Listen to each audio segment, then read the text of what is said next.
And now, live from the Elite Ringside Network Studios, it's the Squared Circle Podcast. And here are your hosts, Nate, the Effin' Great, Max Beatty, and Spencer Hart.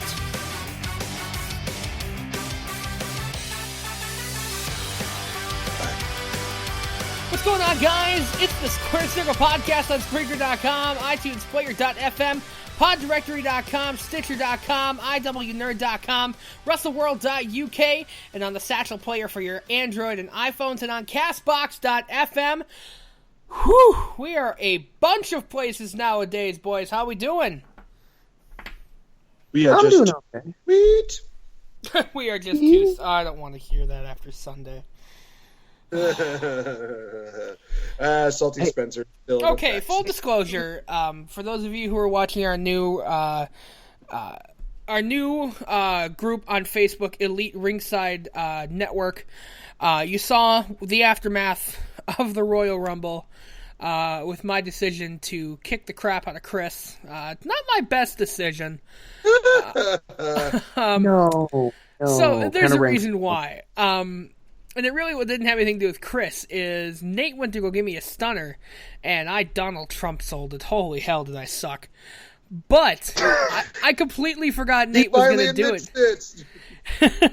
I completely forgot Nate was going to do that, and I, landed so hard on my knee. I went to the doctor's today. I've got, severe bruises on my kneecap. And I'm I'm a big man, so, hoorah. I gotta deal with that for a few days. All that fluff and yet no padding. Yep, that's fair. That is a very fair response. But we are here to recap another fantastic episode of SmackDown Live. I've said it numerous times. I do live results on smarkoutmoment.com. And I put it in my final thoughts today on this. It's just... SmackDown Live, if you compare SmackDown to Monday Night Raw, they put on phenomenal matches, not even matches, they advance the storylines. At the same time, they're exciting matches. The main event was fine. The only thing that bothered me was, there was a lot going on. And we'll get to it later, but there was so much happening in one arena that it was hard to focus on the match. And it was kind of feels overbooked. Right, it was a phenomenal match. There's no but. It was a phenomenal match. Okay. But it was hard to focus on it. But again, we'll get to that in just a bit, because how did we kick off? Ooh, boy howdy. Well, we get to learn who the Elimination Chamber participants were, so there's the plus. So good. The lineup is so good. Yeah. Spencer, please tell us who are the participants for the Elimination participants Chamber? in the 2017 Elimination Chamber match: The Miz, WWE Champion John Cena, AJ Styles, Baron Corbin, Bray Wyatt, and the Intercontinental Champion Dean friggin' Ambrose. Well, Dean's wacky line, Dean Ambrose. Now, Dean is definitely not going to win. He's already got a belt, and I love you, man, but never say the wacky line again. Blame Adam Blampier for that. Thank you, Adam. I will blame Michael Cole and JBL, because I blame them for everything. I blame them for the starving African children. Oh boy! But there is one other thing that they mention, is that AJ is going to get his one-on-one rematch, and you'll find out later that it's not going to happen next week. But I don't want to talk about that until later, and by later I mean never again later.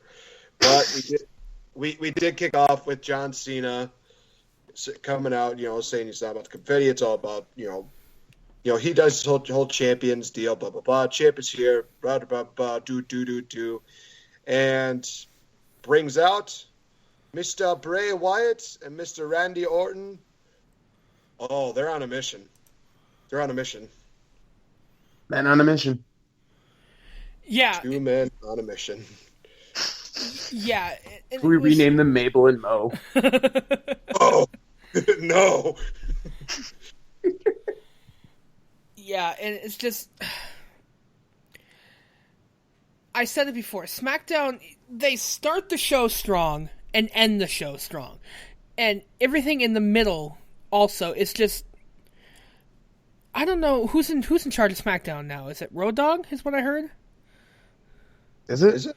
I don't know. Thought it was I thought they said that Road Dogg is now in charge of creative for SmackDown.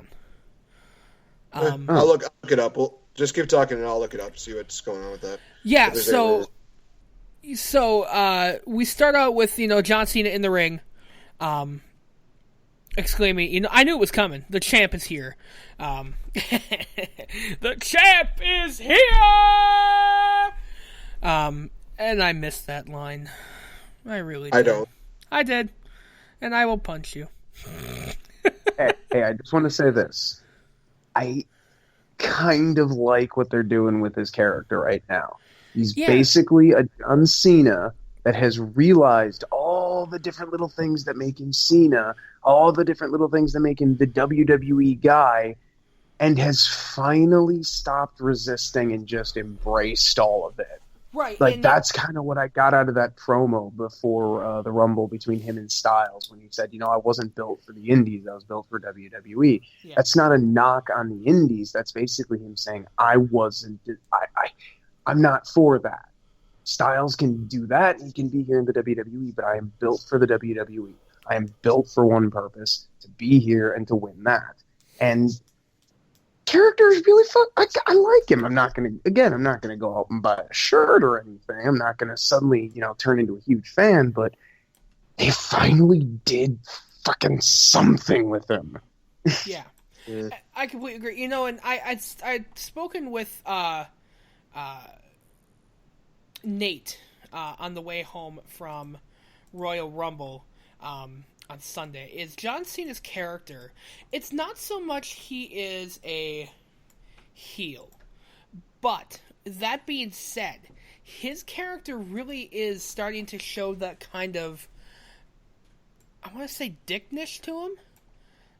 So he's starting to act like a real human being? Right. He's not acting like a corporate sellout and, just which makes it spewing all this crap.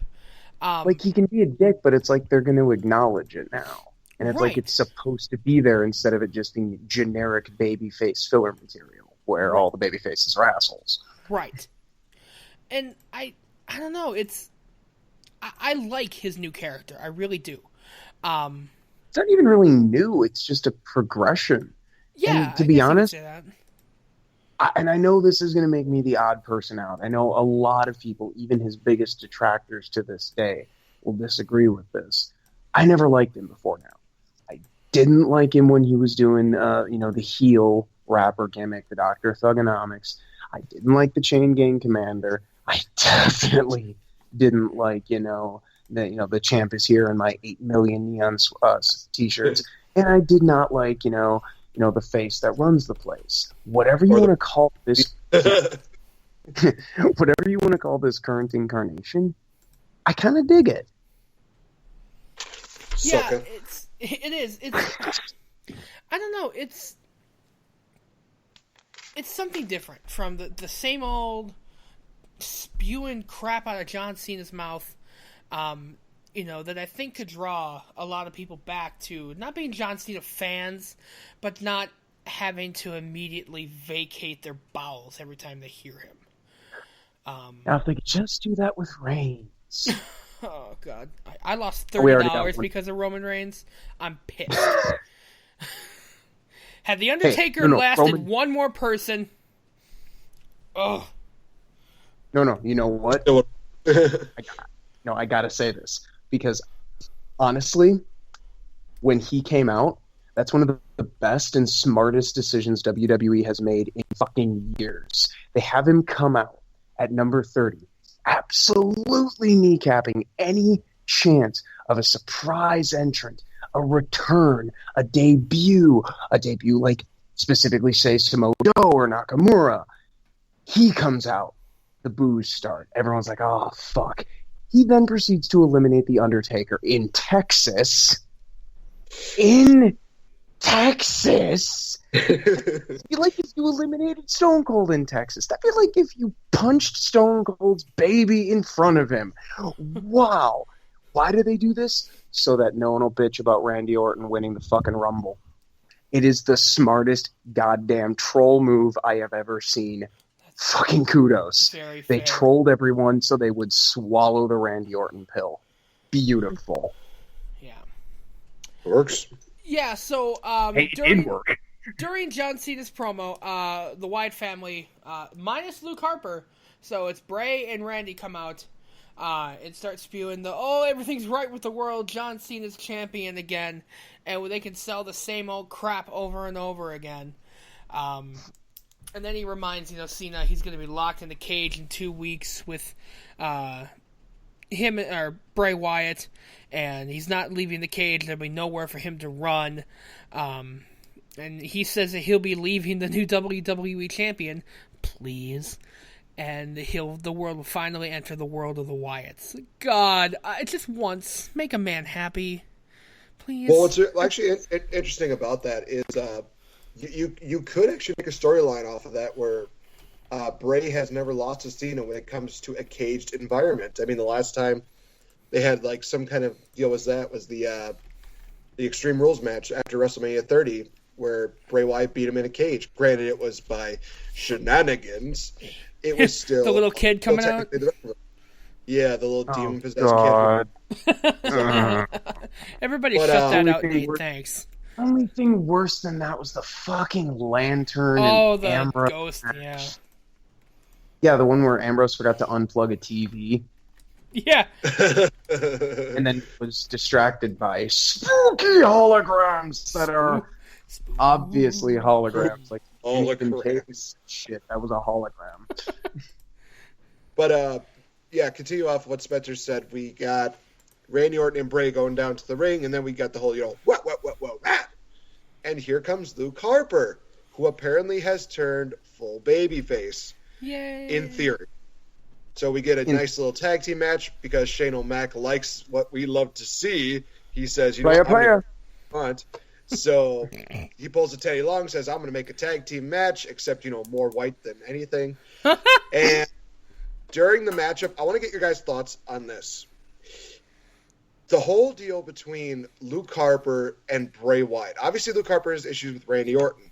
But it seems like they are trying to build off this common respect deal between Luke Harper and Bray Wyatt until about the very end, where you can kind of see that kind of almost getting thrown out the window.